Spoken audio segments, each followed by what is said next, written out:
Hello viewers, welcome to our channel Grammar 18. இன்னைக்கு நம்ம சேனல்ல பார்க்க போற video direct to indirect speech part 2. part 1ல நம்ம exclamation வரைக்கும் பார்த்திருந்தோம். part 2ல நம்ம direct to indirect speech interrogative பார்க்க போறோம். interrogative நமக்கு எல்லாமே தெரியும் questions அப்படினு சொல்லிட்டு. so questioning sentence நம்ம எப்படி indirect speech மாத்த போறோம் அப்படினு சொல்லிட்டு இதுல நம்ம பார்க்க போறோம். எக்ஸ்க்ளமேட்டரிக்கு எக்ஸ்க்ளைம்ட் அப்படின்னு சொல்லிட்டு எழுதுவோம், அட்வைஸுக்கு அட்வைஸ்ட் அப்படின்னு எழுதுவோம், இன்ஃபர்மேஷனுக்கு இன்ஃபார்ம்ட் அப்படின்னு சொல்லிட்டு எழுதுவோம். அதே மாதிரியே இங்கே நம்ம இன்ட்ராகேட்டிவ்க்கு 3 டிஃப்ரெண்ட் திங்ஸ் நம்ம எழுதுகிறோம். அது என்னென்னா ஆஸ்க்ட், கொஸ்டின், என்கொயர்ட். இந்த 3 இன்ட்ரோகேட்டிவ்ல நம்ம எழுதுறோம். அதுக்கப்புறம் questions without words yes or no. இப்போ அந்த கொஸ்டின்ல yes or no அப்படிங்கிற வேர்ட்ஸ் இல்லைன்னா அந்த கொஸ்டினை நீங்கள் இன்டைரக்டாக சேஞ்ச் பண்ணும்போது அது if இல்லைன்னா வெதர் அப்படிங்கிறதுல ஸ்டார்ட் ஆகும். For example, is he here, இதுக்கு yes or no ஆன்சரில் வரும். So whether he was there. மற்ற ரூலெல்லாம் சேம் தான். ஹியர் தேராக மாறிடும், இஸ் வாஸாக மாறிடும், அண்ட் ஹீ ஹீயாகவே இருக்கும்.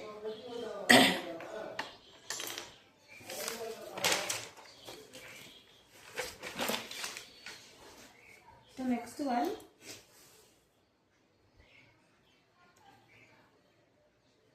my friends said, are they coming with us? So இங்கே said question இல்லைன்னா asked அப்படின்னு சொல்லிட்டு வரும். my friend asked me whether they were coming with us. இங்கே நம்ம எதெல்லாம் சேஞ்ச் பண்ணியிருக்கோம்னா செட்டை ஆஸ்க்டுன்னு மாற்றிருக்கோம். அண்ட் இது எஸ் ஆர் நோ கொஷின் அப்படிங்கிறதுனால வெதர் அதில் ஸ்டார்ட் ஆகுது. அதுக்கப்புறம் ஆர் கம்மிங் அப்படிங்கிற ப்ரெசன்ட் கண்டினியூஸ் வேர் கம்மிங் அப்படின்னு பாஸ்ட் கண்டினியூஸாக சேஞ்ச் ஆகிருக்கு. ஸோ இதெல்லாம் நம்ம இம்பார்ட்டண்ட்டாக பார்க்கணும். எஸ்பெஷலி வேர்பு டென்ஸ் நம்ம ரொம்ப இம்பார்ட்டண்ட்டாக பார்க்கணும். டைரக்ட்லேருந்து இன்டைரக்ட் மாற்றும் போது இதை நான் லாஸ்ட் வீடியோலேயே சொல்லியிருந்தேன். இப்போ second example,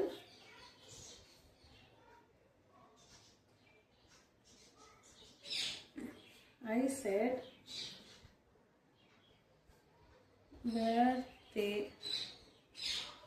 angry with you? இங்கே I asked. இங்கே நீங்கள் him வேணால் யூஸ் பண்ணலாம், இல்லை he வேணால் her வேணால் யூஸ் பண்ணலாம், யார் வேணால் யூஸ் பண்ணலாம். him or her whether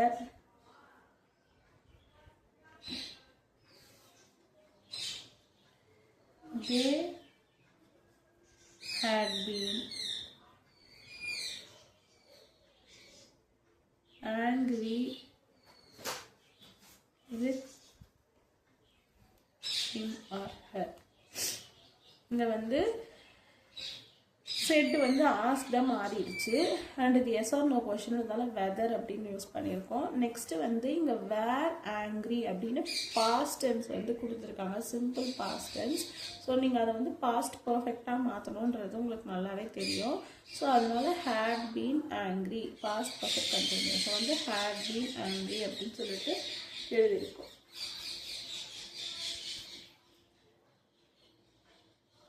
next இந்த டூ, டஸ், டிட் இதில் ஸ்டார்ட் ஆகிற கொஸ்டின்ஸ் எப்படி சேஞ்ச் பண்ணுறது அப்படின்னு சொல்லிட்டு நம்ம பார்க்க போகிறோம். இப்போ நமக்கு நல்லாவே தெரியும் டூவும் டஸ்ஸும் present tense verbs.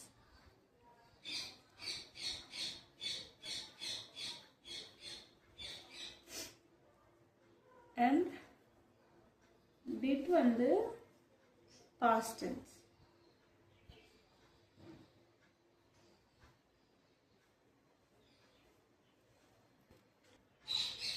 So the first example, does Kishore study late at night?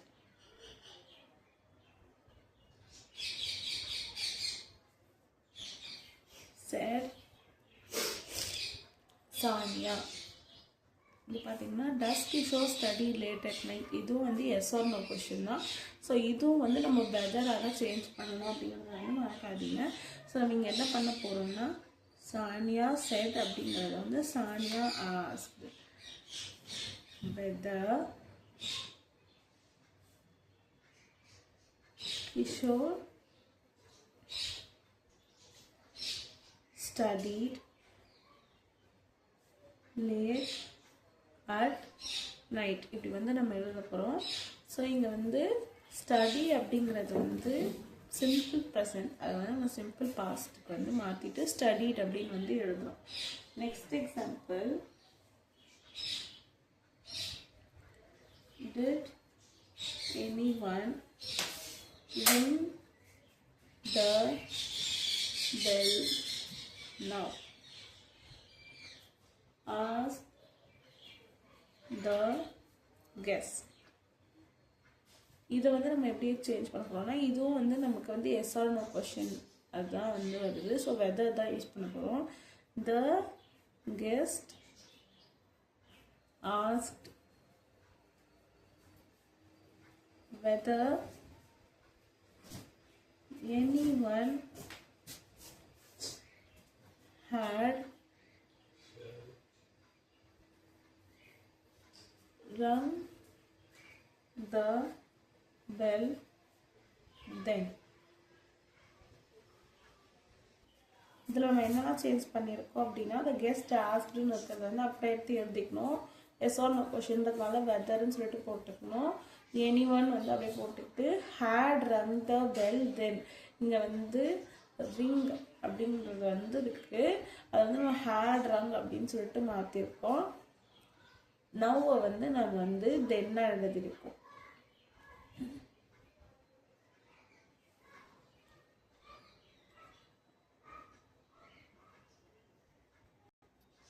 நாம ஏன் இந்த இடத்துல வந்து நீங்கள் கேட்கலாம், ரிங்கு வந்து ப்ரெசன்ட் டென்ஸ் தானே, அதனால் நீங்கள் வந்து ஹேஸ் ரங்குன்னு போடாமல் நீங்கள் ஹேட் ரங்குன்னு போட்டிருக்கீங்க அப்படின்னு. ஏன்னா இங்கே டிட்டு வந்து பாஸ்ட் டென்ஸு. ஸோ இந்த டிட்டு பாஸ்ட் டென்ஸாக இருக்கிறதுனால தான் இங்கே வந்து ஹேட் ரங்குன்னு வந்து நம்ம போட்டிருக்கோம். இங்கே சப்போஸ் டிட் இல்லாமல் டஸ் அப்படின்னு சொல்லிட்டு இருந்துச்சுன்னா நம்ம வந்து இங்கே ஹேட் ரங்குன்னு போடுறதுக்கு பதிலாக ஹேஸ் ரங் அப்படின்னு சொல்லிட்டு போட்டிருப்போம். Next one, question with model verbs. Model verbsல இருக்கிற questions, அதாவது இந்த can may அதெல்லாம் வரும்ல, அதெல்லாம் வந்து model verbல இருக்கிற question.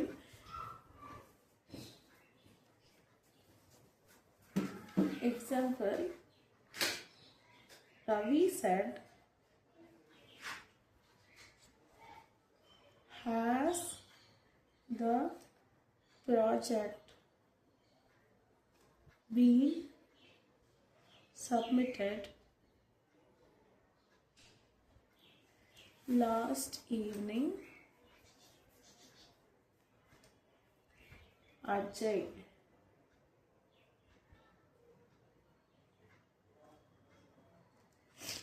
So இது வந்து Ravi said, has the project been submitted last evening, Ajay? So Ravi வந்து அஜய் கிட்ட லாஸ்ட் ஈவினிங் ப்ராஜெக்ட் சப்மிட் பண்ணியாச்சா அப்படின்னு சொல்லிட்டு கேட்குறா. ஸோ இதுவும் எஸ் ஆர் நோ கொஷின் தான். பட் மாடல் வேர்ப் வந்து இங்கே வருது. மாடல் வேர்ப் என்னன்னா ஹேஸ். ஸோ இதை வந்து நம்ம எப்படி சேஞ்ச் பண்ண போகிறோம் அப்படின்னா வெதரில் தான் வந்து இவ்வளோ வரப்போகுது. Why because it is also and yes or no question. அதனால Ravi asked Ajay whether he project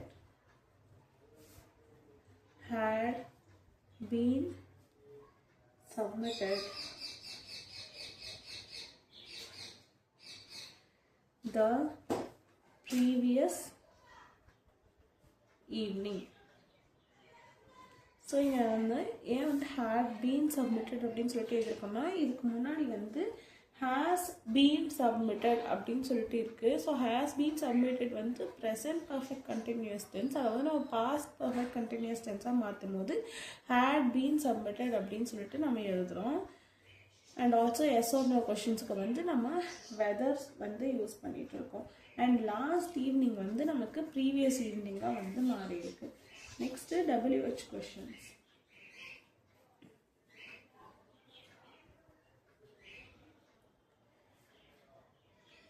WH கொஷின்ஸ்க்கு வந்து வெதர் இஃப்லாம் வந்து வராது. இஃப் வெதர் வராது. Example, my neighbor said when the men catch the stray dogs. So இதை வந்து நம்ம எப்படி change பண்ணி எழுத போகிறோம்னா my neighbor asked me when the men had caught the stray dogs. So இங்கே வந்து நம்ம ஏன் had caught அப்படின்னு சொல்லிட்டு யூஸ் பண்ணுறோம். catch வந்து நமக்கு ப்ரெசன்ட் டென்ஸ் தானே, சிம்பிள் ப்ரெசன்ட் தானே, அப்போ சிம்பிள் பாஸ்ட் மட்டும்தான் நம்ம யூஸ் பண்ணணும். Whether the men caught the stray dogs அப்படி தானே வரணும் அப்படின்னு சொல்லிட்டு நமக்கு வந்து நிறைய டவுட் இருக்கும். இங்கேயே வந்து ஹேட் காட் யூஸ் பண்ணியிருக்கணும்னா இங்கே டிட் வந்து பாஸ்ட் டென்ஸு. ஸோ டிட் இருக்கிறதுனால நம்ம இங்கே வந்து ஹேட் காட் அப்படின்னு சொல்லிட்டு யூஸ் பண்ணியிருக்கோம். Because simple present simple past we will change it into past perfect. இதெல்லாம் வந்து நீங்கள் மறக்காதீங்க இந்த ரூல்ஸ் எல்லாம். Next example,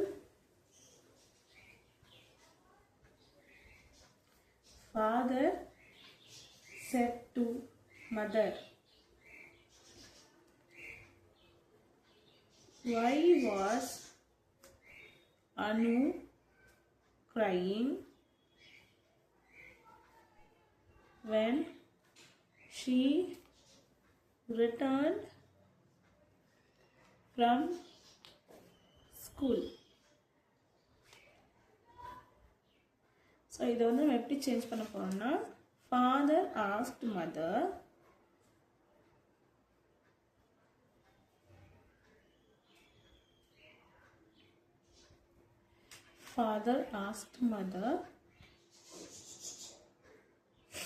why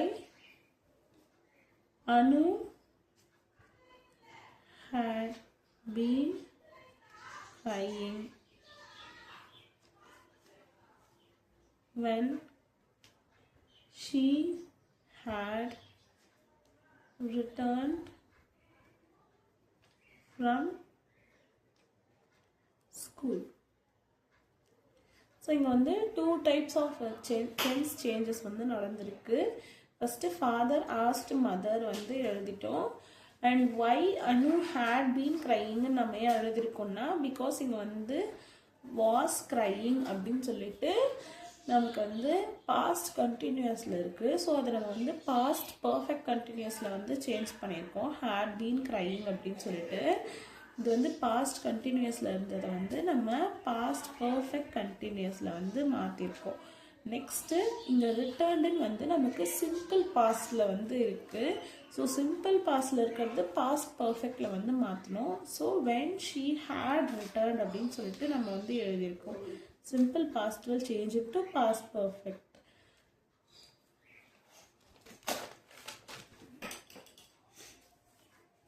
Next one,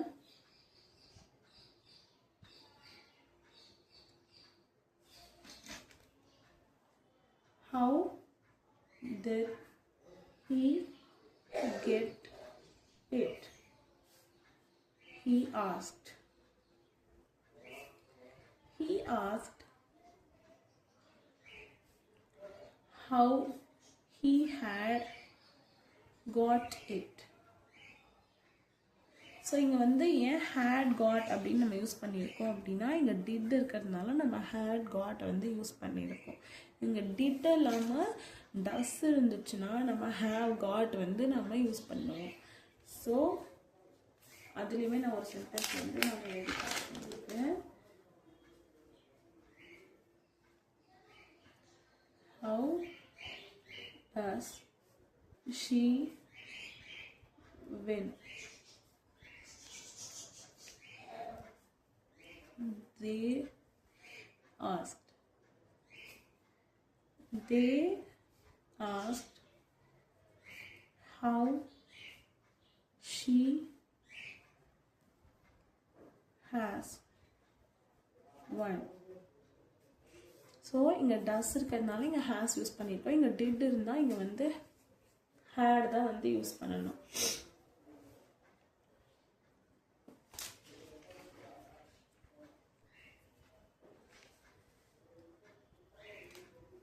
So that's all about direct and indirect speech interrogation. So இதில் உங்களுக்கு ஃபர்தராக ஏதாவது டவுட் இருந்துச்சுன்னா கமெண்ட் பாக்ஸில் வந்து நீங்கள் உங்கள் queries-ஐ வந்து அப்லோட் பண்ணுங்கள். And please do watch all my videos and get benefited. Worksheets வந்து யாரும் பண்ணுறதில்ல, அதனால் நான் இந்த வீடியோவுக்கு worksheet அட்டாச் பண்ணலை. உங்கள் யாருக்காவது worksheet வேணும்னா என்னோடய மெயில் ஐடிக்கு நீங்கள் மெயில் பண்ணிங்கன்னா அவங்களுக்கு நான் பர்சனலாக worksheet வந்து சென்ட் பண்ணுறேன். Thank you for watching my videos. Keep learning, keep sharing, keep growing. Thank you.